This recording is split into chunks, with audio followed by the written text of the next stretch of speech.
Khetha 031704 A168 Oliver Tambo Christian Kamangongo Gaturu. Okay, Bafetu, welcome to the Weekly Dose, Bafetu. Today we have a new co-host on the show, but you know how we move in this show, so we're going to give her a chance so that she can introduce herself and then we can get to the business of the day. So today I'm sitting with my co-host. Oh, hi guys, this is Charlene, aka Ntokoto, Mwanawa Limpopo. Hi guys. Hey. So yeah, Bafetu, today we are, I've said that I brought a new co-host on the show and we're going to tackle everything that has been happening from the headlines and everything that I think we can let you know on what's happening on our daily show. So as we have seen, Bafetu, I'm not sure, but according to our research, we have seen that the University of Free State has conducted a research which has to do with sanitary. So I think we can start there and actually, speak on how we actually think about the findings of the research, because I think it's concerning and it is something that we shouldn't ignore it. It's something that we need to talk about it because it is our reality and it affects everyone. So how do you feel about the findings of sanitary pads and how it affects women and all that? Basically, it's kind of sad. Imagine having to leave now and think of the fact that, okay, you've been on your period since maybe 13, 12, 10, and now you only find out the only things that were supposed to be something used for safety for us is something that is actually damaging our women. There are a lot of women that cry of having kids, but now you check and see, no, it actually even causes some of those things, right? So it's sad, but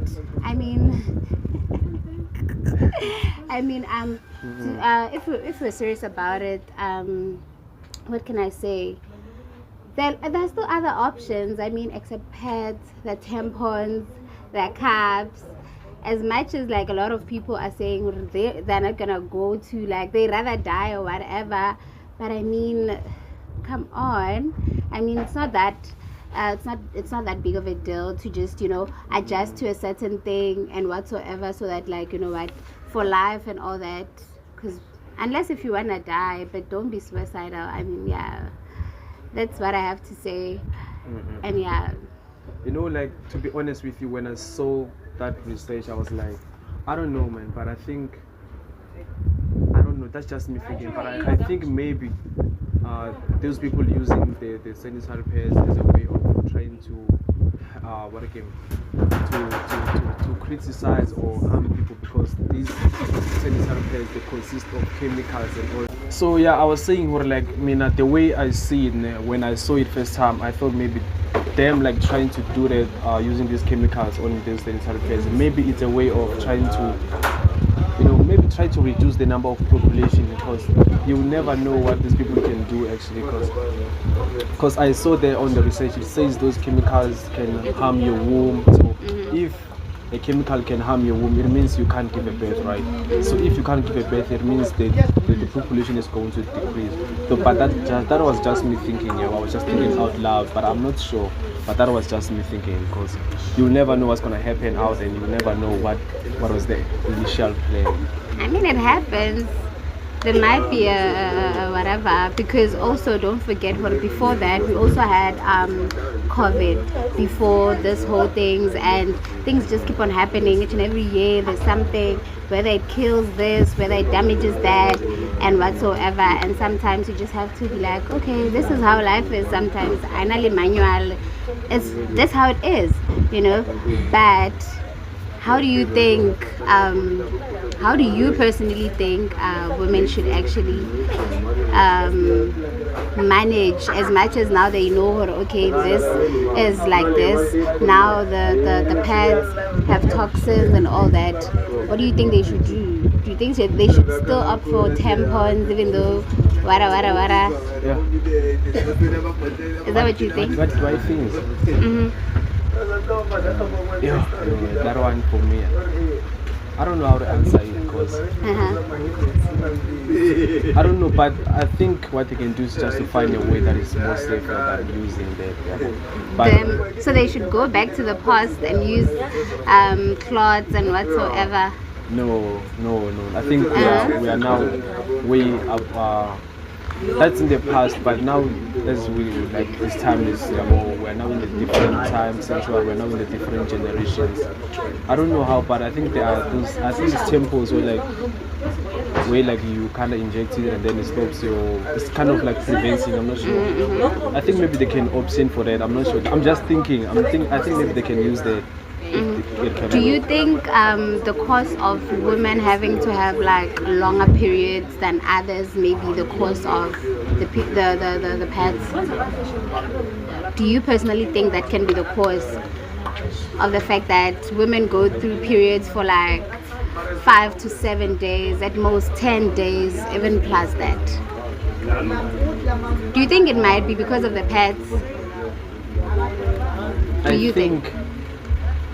People are different, so as much as people are different, I also think that also women are different. So if this other person goes on their period for like 5 days and then the other one's good for like 7 days, I don't think it's because of you don't think it's because I of think it? it's because of they're different. Their body reacts different to when they're in periods. That's how I think. I don't know, but I think that's the difference. Yeah, that makes sense. That makes sense. Yeah, and also you must also take account that if there is such that is happening, also mental health,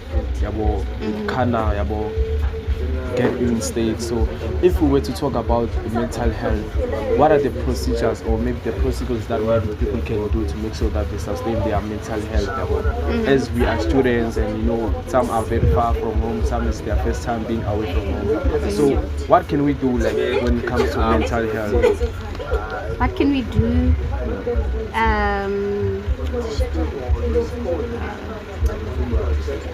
Directed to what exactly? Directed to mental health, like how can we? Yes, mental health directed to. Let me just say, let's just focus on students in general. How can we make sure that students are well taken care of with their mental health? I mean, the good thing and good part about our university is that it offers such things and it offers help. We have mentors who mentor you throughout the way to avoid you falling into depression, you being confused, you dropping out, etc., etc. And we also have health officials that get to help with that. Right. Okay. But do you think mentors are okay? Well, what kind of not a mentor per se. I was just saying, Hori, before, because like sometimes let's just say you're a first year, right? You're a first year student, you come to university life is very different from high school life, right? Yeah. So you're gonna come here, and one thing when you come, your feelings are all over the place, your emotions per se, they're all over the place and whatsoever. So one thing, when you have a mentor as a first year, you get to navigate that and help your emotions to kind of like go down instead of like being too much into your feelings and all that. It helps with that, right? But post that to students who are already facing such, right, and didn't get help from before or from the start. I mean, what I was trying to say is that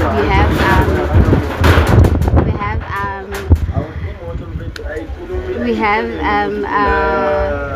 health professionals in the school who help with that. Will help with mental health in everything relating to whatever it is, sexuality or whatever it is that you need help with.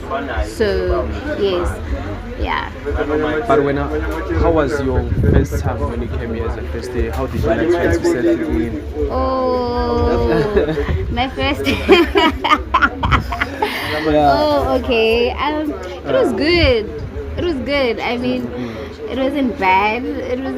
But hey, man, like it was so scary. When I got to my lectures, it actually was crazy because now there are other learners who are already into it, and nah, I just got there and I don't know anyone. Yo. And worst part, in high school, I used to be like, oh, confident and all that, and talkative and all that. Yeah. But now, when I come to my first lesson now, Yo. I can't even raise my hand and etc. Yeah. Like, it was just crazy. I just felt out of place. I felt like I didn't belong there. I felt like I shouldn't be here. But hey, as time went by, I got to understand, oh no, this is me. And you know what, it was only the time that I needed was only time to adjust, and at least I got to do that. It wasn't really hard for me. Yeah. But you know, most of the people, like when they come to universities, especially if it's a university that is very far from home, like they struggle with making friends. When did you ever like, you know, especially Yeah. with girls like most of the time struggle to find friends and all that. But with us Yeah. gents, it's different. But I don't know, when did you any strategies that you use on your first, Strategies. or No, maybe during orientation? I just feel like personally, when you're a first year student, I feel like that's like sort of like a giveaway that you can use to get friends. Like for etc. orientation week. You know, during orientation week we have these grouping things. So in that group, you can literally yourself find a friend, talk to someone, greet someone, talk, like, you know, just, hey, you look good, oh, your hair looks nice, oh, I want to be your friend, can we be friends? And then it happens that the good part about these groupings is that it's someone who's in the same course with you, so now it's someone that you can relate to, right? So it's easier that way. But then when it gets to second year, and mostly as a girl, it's really hard to find friends, because once you get to your second year, people have found their people, everyone has their person. I have my best friend, I'm not trying to make a new friend. We can be cool and laugh, but I'm not trying to make a new friend. And yeah, it's crazy, hey, it's really crazy. But I do have like a small circle of friends, school friends, and also I think home friends.